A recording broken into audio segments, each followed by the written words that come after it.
the first steps in the path of meteorological forecasting. A century and a half ago, notions of weather prediction were deemed little more than folklore.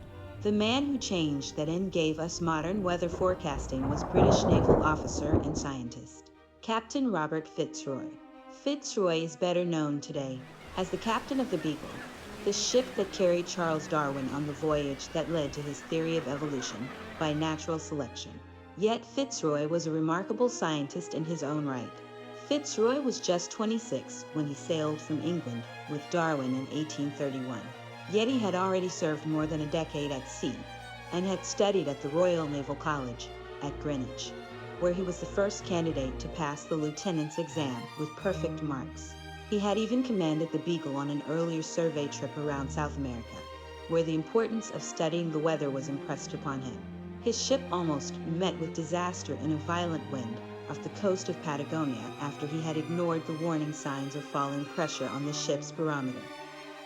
Naval weather pioneers.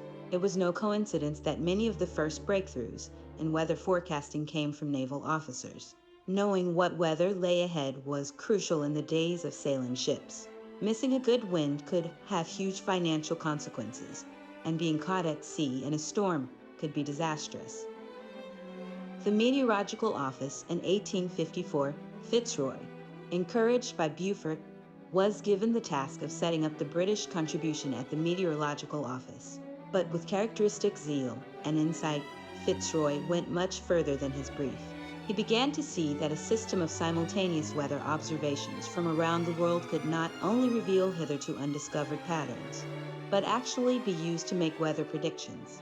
Observers already knew that in tropical hurricanes, for example, the winds blow in a circular or cyclonic pattern around a central area of low air pressure. It was soon realized that most of the large storms that blow in the mid-latitudes show the cyclonic depression shape. So the direction of the wind gives a clue as to whether the storm is approaching or receding. In the 1850s, better records of weather events and the use of the new electric telegraph to communicate over long distances almost instantly revealed that cyclonic storms, which form over land, move eastward. In contrast, hurricanes, tropical North Atlantic storms form over water and migrate westward. So, in North America, when a storm hit one place far inland, a telegraph could be sent to warn places farther east that a storm was on its way. Observers already knew that a drop in air pressure on the barometer gave warning of a storm to come. The telegraph allowed such readings to be relayed rapidly over great distances, and therefore gave warnings much further in advance. Synoptic weather. Fitzroy understood that the keys to weather prediction were systematic observations of air pressure, temperature, and wind speed and direction taken at set times from widely spread locations. When these observations were sent instantly by telegraph to his coordinating office in London, he could build up a picture or synopsis of weather conditions over a vast area. This synopsis gave such a complete picture of the weather conditions that it not only revealed current weather patterns on a wide scale, it also enabled weather patterns to be tracked. Fitzroy realized that weather patterns were repeated. From this, it was clear to him that he could figure out how weather patterns may develop over a short time in the future from how they have developed in the past. This provides the basis for a detailed forecast of the weather was operating so effectively that he could get a daily snapshot of weather patterns right across Western Europe. Patterns in the weather were revealed so clearly that he could forecast how it was likely to change over the next day at least, and so produce the first national forecast. Daily weather forecasts. Every morning, weather reports would come to Fitzroy's office from scores of weather stations across Western Europe, and within an hour, the synoptic picture was figured out. Instantly, forecasts were dispatched to the Times newspaper to be published for all to read. The first weather forecast was published by the newspaper on August 1st, 1861. Fitzroy set up a system of signaling cones in highly visible places at ports to warn if a storm was on the way and from which direction. This system worked so well that it saved countless lives.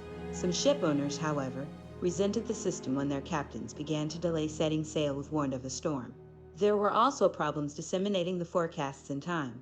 It took 24 hours to distribute the newspaper, so Fitzroy had to make forecasts for not just one day ahead, but two, otherwise the weather would have happened by the time people read his forecasts. He was aware that longer-range forecasts were far more unreliable and was frequently exposed to ridicule, particularly when the Times disassociated itself from mistakes.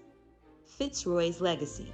Faced with a barrage of ridicule and criticism from vested interests, the forecasts were suspended and Fitzroy committed suicide in 1865, when it was discovered that he had spent his fortune on his research at the meteorological office.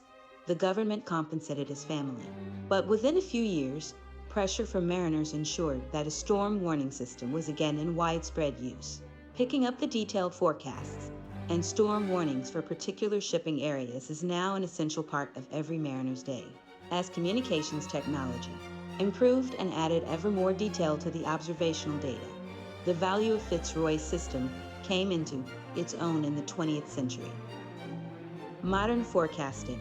Today, the world is dotted with a network of more than 11,000 weather stations, in addition to the numerous satellites, aircraft, and ships, all continuously feeding information into a global meteorological data bank.